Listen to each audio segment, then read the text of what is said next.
Ya, baik. Bismillahirrahmanirrahim. Assalamualaikum warahmatullahi wabarakatuh. Mahasiswa sekalian, kalian sudah mendengarkan konsep personal hygiene ya untuk sesi 1 pertemuan kita. Maka untuk sesi 2 ini masih di dalam konsep personal hygiene, namun di sini pendekatannya kita sudah membahas tentang asuhan keperawatan pasien dengan masalah personal hygiene. Oke, sebelum kita mulai, mari sama-sama kita membaca basmalah. Bismillahirrahmanirrahim. Ya, baik, si pen jangan lupa ya untuk mengabsen teman-temannya atau colekin teman-temannya yang belum hadir di room Zoom ya atau room Teams pagi hari ini. Oke, kalian kemarin sudah mengenal tentang apa itu personal hygiene, faktor yang mempengaruhi personal hygiene gitu ya, jenis personal hygiene yang terjadi ya, bad ataupun good personal hygiene gitu. Nah, maka kali ini kita akan membahas tentang asuhan keperawatannya. Jadi kali ini kita akan melihat ya apa yang terjadi pada individu dalam masalah kebersihan dirinya. Nah, kalau kalian lihat, kalian lakukan pemeriksaan fisik ya pada personal hygiene ini, pertama pasti kita lihat ya mulutnya, giginya, rambutnya, kulitnya, kaki dan kuku, mata, telinga, hidung, serta genitalia ya. Nah, ini yang nanti kita akan bahas satu persatu ya. Apa yang dikaji di rambut, di mulut, di kulit dan seterusnya sampai dengan genitalia, dan kira-kira apa masalah yang muncul dari masing-masing bagian tersebut ya. Kita lihat kebersihan gigi dan mulut. Nah ya, ini faktor utama juga yang membuat individu menjadi sakit dalam menelan ya, sakit dalam berbicara, sakit dalam mengunyah dan sebagainya jika personal hygiene di dalam rongga mulut ataupun di giginya tidak terpenuhi. Di sini dikatakan gigi dan mulut merupakan bagian penting yang harus dipertahankan kebersihannya karena melalui organ ini berbagai kuman dapat masuk. Nah, ya. Jadi apalagi kalian nih, mohon maaf ya kalau kata orang Jawa tuh yang kalau makan tuh suka sembrono, apa aja masuk gitu ya. Makanan yang bersih, makanan yang kotor, yang dicuci, yang nggak dicuci misalnya. Nah, kenapa? Karena higien mulut ini membantu mempertahankan status kesehatan mulut, gigi, gusi, dan bibir. Jadi ternyata mulut kita yang kecil ini ya, jadi kata siapa mulut besar nggak ada ya. Jadi mulut kita yang kecil ini mulai dari depan, bagian depan aja ada bibir. Nah, itu udah ibaratnya gerbang pertama gitu ya. Terus rongga mulut, di dalamnya ada gigi, ada gusi. Nah ya, ini juga pasti akan membantu kita dalam proses pencernaan tahap awal. Maka kalau kita menggosok gigi, kita bisa membersihkan rongga-rongga gigi, adanya plak-plak ya, adanya sumbatan-sumbatan gitu ya. Atau enggak apa ya namanya, kotoran gigi. Nah, baik yang terselip ataupun menyumbat di lubang-lubang gigi atau di dalam karies gigi. Nah, sehingga di sini bisa menimbulkan bakteri. Lalu kalau sudah menimbulkan bakteri, ujung-ujungnya mengurangi ketidaknyamanan ya. Akhirnya jadi sakit gigi atau nyeri, atau bahkan aroma yang keluar dari mulut kita itu menjadi bau atau tidak nyaman. Nah ya, jadi maaf, ingat nggak kalau kalian bercanda itu pada orang-orang yang bangun tidur belum sikat gigi gitu ya, atau enggak memang bau mulut, kita bilang ih bau naga gitu ya. Nah, padahal kita juga nggak tahu ya naga baunya kayak gimana ya. Nah, maka higien mulut ini akan memberikan rasa sehat ya jika memang kondisinya itu bersih, akan meningkatkan nafsu makan ya, menghindari terjadinya penyakit-penyakit di dalam rongga mulut dan gigi. Sikat gigi juga harus yang benar Ya, kapan sikat gigi itu ke atas ke bawah, kapan membersihkan bagian-bagian gigi yang ada kariesnya. Lalu yang sela-selanya sebaiknya dengan benang gigi. Gitu ya. Nah, sikat giginya juga harus teratur. Ya, sesudah makan, ya bangun tidur misalnya. Ya, itu harus selalu kita sikat giginya. Bila perlu dilakukan 4 kali sehari nggak masalah. Ya, jadi jangan bilang nanti enamelnya tipis habis gitu, nanti giginya habis. Enggak, kata siapa gitu ya. Jadi artinya itulah pemeliharaannya untuk gigi kita.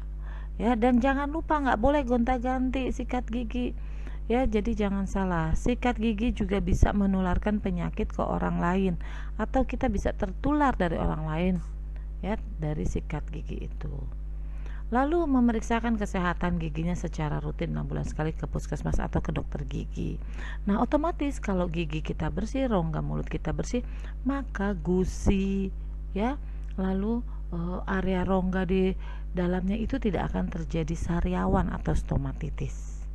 Nah, kita lihat di sini pengkajian terhadap oral hygiene-nya. Pengkajian perawat pada klien dimulai dari bibir, gigi, gusi, langit-langit, dan lidah. Kita lihat semuanya. Ya, terutama pada individu yang tidak sadarkan diri. Jangan sampai individu yang tidak sadarkan diri di dalam rongga mulutnya itu masih kotor, masih ada sisa-sisa makanan, masih ada bakteri-bakteri yang numpuk. Nah, ya, jadi bagaimana nanti kita melakukan oral hygiene-nya pada pasien yang tidak sadar? Oke, itu akan kita bahas atau kita praktekkan pada saat nanti kalian ketemu ibu di laboratorium kampus ya. Lalu apalagi yang kita perhatikan? Teksturnya, hidrasinya, warnanya, ada luka atau tidak di dalam rongga mulutnya. Perhatikan juga kalau dia membuka mulut, misal pada pasien yang sadarkan diri, nyeri atau tidak, ada nggak gusi yang bengkak, ya, ada nggak gigi yang karies, ya, ada nggak karang-karang gigi dan sebagainya, ya. Lalu klien ya atau pasien yang tidak teratur dalam oral hygiene-nya, maka akan terjadi tadi karies tadi, halitosis, skylosis, serta peradangan pada gusi. Apa itu halitosis, skylosis? Ya, next ya.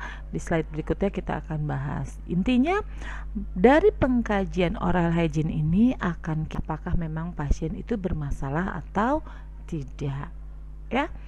Oke, di sini ada perawatan diri pada mulut dan gigi. Apa masalah yang muncul? Halitosis, ya, atau bau mulut yang tidak sedap. Nah, bau mulut yang tidak sedap bisa juga terjadi pada pasien-pasien yang memiliki penyakit, ya, contoh penyakit diabetes, ya. Lalu penyakit sirosis hepatis. Itu biasanya ya akumulasi dari gangguan dalam sistem tubuhnya yang menimbulkan bau amoniak di dalam pernafasannya yang keluar melalui mulut ya. Nah, oleh karena itu mereka-mereka yang menderita diabetes, tadi sirosis hepatis gitu ya, atau mungkin pasien-pasien tipoid yang sudah berhari-hari terkapar misalnya atau terbaring di tempat tidur, maka dianjurkan untuk sering-sering ya berkumur ataupun membersihkan mulutnya dengan misalnya cairan antiseptik gitu ya.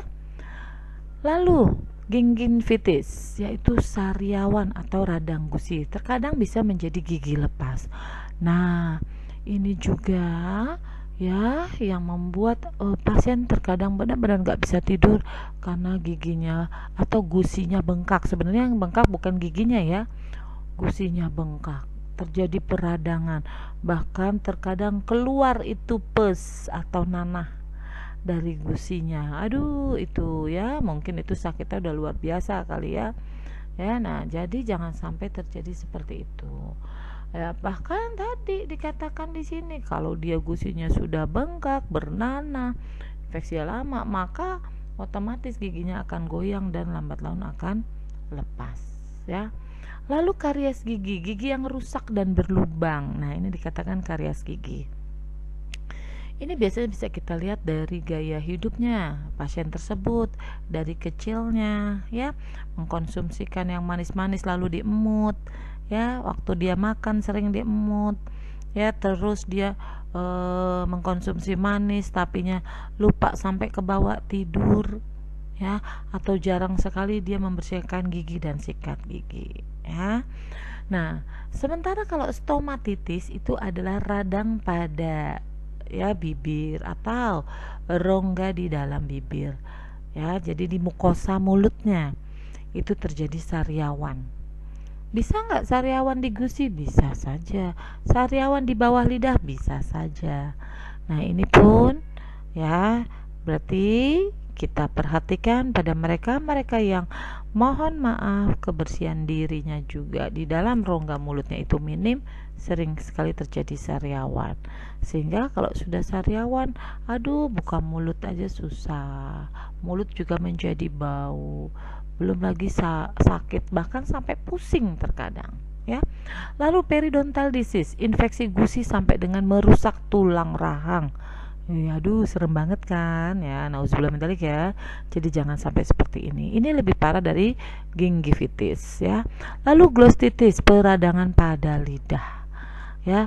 Aduh, nggak kebayang itu lidahnya merah, membengkak, meradang tuh. Aduh, nggak kebayang, sementara lidah itu adalah pusat rasa kita, ya kan. Nah, dari hasil pengkajian tadi kita sudah lihat, ya, sampai muncul masalah-masalah yang dialami, maka dampak dari masalah yang dialami ini kita akan naikkan menjadi diagnosa keperawatan. Ya, gangguan membran mukosa oral berhubungan dengan trauma mulut atau tidak efektifnya kebersihan mulut. Ya. Lalu berikutnya lagi, kurangnya perawatan diri dalam hal oral hygiene berhubungan dengan penurunan tingkat kesadaran ataupun kelemahan fisiknya pasien.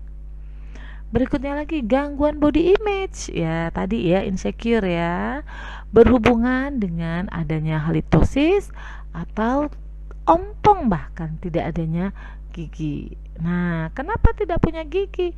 Ya tadi, ya, ini bukan pada lansia, ya, pada mereka-mereka yang usia produktif tapi perawatan mulut dan giginya kurang, ada kemungkinan usia produktif, ya, sudah ompong, akhirnya menimbulkan masalah body image. Lalu resiko tinggi infeksi berhubungan dengan trauma mukosa mulut. Nah, ya, jadi hati-hati kalau sudah terjadi sariawan, gingivitis, bahkan kita suhu tubuh kita bisa menjadi demam, bisa meningkat, ya, sehingga proses infeksi. Nah, ketika kita sudah tahu dengan masalah-masalah tersebut, ya, tadi di atas yang sudah kita bahas, lalu sudah muncul diagnosa keperawatan, maka intervensi apa, ya, perencanaan apa, ya, yang harus kita lakukan. Nah, kita membuat perencanaan tergantung dari masalah pasien atau tadi penyakit yang dirasakan di rongga mulut dan gigi pasien. Contoh kecil, pasiennya ada sariawan besar-besar banget gitu sariawannya, ya, sampai buka mulut aja susah. Bisa nggak kita lakukan gosok gigi? Nah, ya, tidak mungkin. Oleh karena itu oral hygiene-nya misalnya dengan melakukan irigasi, ya, untuk membersihkan rongga mulut. Tapi kalau misalnya berkumur-kumur dengan betadine, gargle gitu, ya, atau dengan cairan-cairan desinfektan yang di mulut, ya, Listerin, ya, banyak sekali contohnya. Sementara kalau menggosok gigi, ya, jelas-jelas pada individu yang sadar pastinya dan dia hanya punya masalah dalam bau mulut, ya. Kalau dental floss, ya, jika mereka juga punya masalah di dalam giginya. Lalu yang berikutnya, intervensinya adalah diet. Nah, apa nih maksudnya diet? Bagaimana si pasien bisa merubah kebiasaan makannya? Mohon maaf, ya, makan makanan yang berbau, ya, betul nikmat katanya, tapi tolong, ya disunahkan untuk selalu membersihkan mulut setelah makan makanan yang berbau, jengkol, pete nih ya. Jadi kalau habis makan jengkol sama pete ya tolong ya segera sikat gigi, segera bersihkan lagi, berkumur dengan Listerin ya. Lalu makan permen misalnya, permen pengharum rongga mulut kan banyak ya, Happy Dental misalnya atau apalah itu, sehingga bau yang keluar dari mulut kita tidak mengganggu warga sekitar atau teman sekitar, atau bahkan tadi tidak menjadi masalah bakteri pada mulut kita ya. Lalu juga ya mengurangi karbohidrat, makan makanan yang manis pun ya itu juga dikurangi. Tapi kalau buah sayuran yang segar itu boleh, tapi kurangi yang di dalam kemasan ya. Jadi ternyata kemasan-kemasan itu juga yang mengganggu, yang akhirnya berdampak terhadap bakteri di mulut. Nah, yang pasti setelah makan dianjurkan untuk sikat gigi atau berkumur dengan desinfektan. Ya. Untuk sikat giginya sebanyak 4 kali sehari. Wow, gitu ya. Kalau kemarin-kemarin kita taunya 2 kali sehari yang penting sikat gigi, atau jangan-jangan ada yang cuma sekali sehari. Oh, ternyata sampai 4 kali gitu kan. Seru kan? Ya, jadi paling tidak kemana-mana bawa sikat gigi odol yang kecil-kecil ya, atau minimal bawa Listerin gitu ya. Pilih sikat gigi yang dapat mencapai ke semua gigi. Jadi kalian tahu tuh bentukan rongga mulut kalian ya. Jadi jangan ambil sikat gigi yang kotaknya besar, tapi ambil sikat gigi yang menyudut ya, supaya sampai kejangkauannya ke dalam rongga mulut. Tapi jangan juga yang runcing-runcing karena bahaya, akan membentur ke dinding gusi, nanti memunculkan nyeri ya, itu dari bentuknya. Lalu dari serabut sikatnya ya, jangan yang terlalu lembut karena tidak mengangkat kotoran gigi, tapi jangan juga yang terlalu keras karena kalau terlalu keras akan melukai gusi ya. Nah, perhatikan caranya. Bagaimana cara menyikat gigi pada gigi bagian dalam, bagaimana juga pada bagian depan dan sisi kanan. Oke. Nah, pada pasien yang tidak sadar, biasanya kita akan lakukan oral hygiene ya, dengan nanti cairan saja. Ya, jadi kita tidak melakukan sikat gigi, tapi kita melakukan pembersihan gigi dengan cairan NaCl atau cairan air hangat, atau boleh dengan cairan Listerin ya. Nah, sementara pada pasien infeksi oral, jangan menggunakan gigi palsu lagi. Kasih obat kumur-kumur, gunakan liquid topikal antibiotik ya. Contohnya ibu akan sebut merek Betadine Gargle. Nah, dia harus dibersihkan dengan cairan tersebut. Lalu setelah kita tadi kaji, kita beri rencana sampai kita implementasi, maka setelah itu berjalan semua, kita evaluasi ya. Evaluasi adalah kita lihat lagi, kita inspeksi lagi bagaimana kondisi lidahnya ya, apakah masih ada sariawan di bawah lidah, apakah lidahnya masih putih kotor, lalu di permukaan giginya ya sudah bersih atau belum, ada kinclong atau belum, gusinya bagaimana ya, masih ada bengkak, kalaupun masih ada bengkak apakah ada nanahnya. Nah, setelah sudah dilakukan ya personal hygiene dalam hal kebersihan mulut. Lalu bagaimana observasi kondisi bibir, apakah bibirnya masih kering, masih pecah-pecah, sariawannya sudah seperti apa gitu ya. Lalu bagaimana ya saat pasien melakukan pembersihan gigi dengan cara sikat gigi, kita perhatikan ya apakah mereka melakukan sikat giginya sudah benar. Nah, oleh karena itu saat kita evaluasi, hasil yang kita harapkan adalah mukosa, lidah, bibir akan menjadi lembab, merah muda, segar, utuh, tidak ada luka-luka atau tidak ada inflamasi karang gigi tidak ada, lesi juga tidak ada ya, gigi bebas dari plak, dan yang pasti bau mulut tidak ada, ya. Nah, itu ya, hal tersebut yang kita kaji pada pasien dengan masalah personal hygiene. Dalam hal ini adalah oral hygiene. Oke, sekali lagi jika ada pertanyaan ya silakan kalian catat, kalian kirim ke si Pen, nanti biar si Pen kirim ke ibu, dan jawabannya kita akan bahas pada saat pertemuan nanti, ya. Demikian untuk sesi 2 di personal hygiene, dalam hal ini adalah oral hygiene. Kita mulai lagi di personal hygiene sesi 3. Terima kasih, kita tutup dengan hamdalah. Alhamdulillahirabbil alamin. Assalamualaikum warahmatullahi wabarakatuh. Selamat siang.